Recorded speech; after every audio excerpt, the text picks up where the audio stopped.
বলতেছেন, ইন্না মিন আমারাতি সাআ, নিশ্চয় কিয়ামতের অন্যতম একটা আলামত হইল আইয়াযহারা মাউতাল ফুজ্জাআ, আইয়াযহারা মাউতুল ফুজ্জাআ। কিয়ামতের অন্যতম একটা লক্ষণ হলো মানুষ হঠাৎ মৃত্যুবরণ করবে।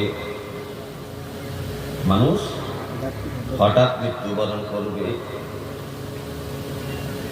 এই হঠাৎ মৃত্যুবরণটা এখন বেড়ে গেছে। আমাদের সমাজের মধ্যে দেখা যায় অনেক মানুষ স্ট্রোক করে, স্ট্রোক করার সাথে সাথে মৃত্যুবরণ করে। প্রেসার ওঠে, প্রেসার ওঠার সাথে সাথে তার রগগুলা, হাড়ের রগগুলা ছিঁড়ে যায়, সাথে সাথে মৃত্যুবরণ করে।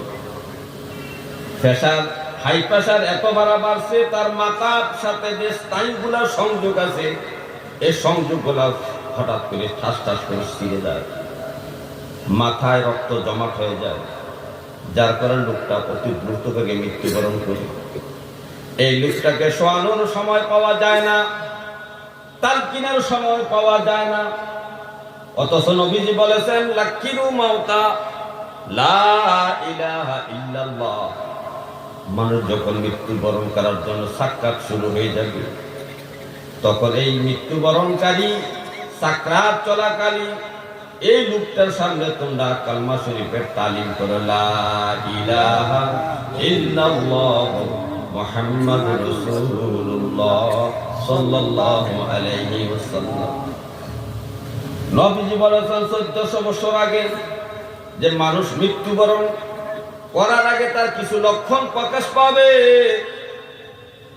তার সাকরাত শুরু হবে।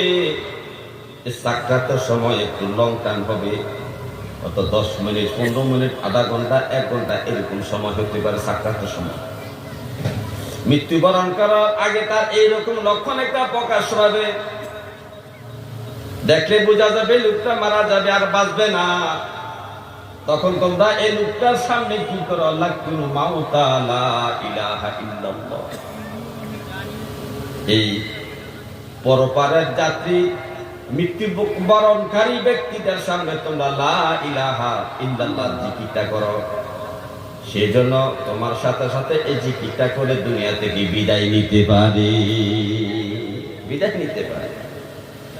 কিন্তু এখন তো তার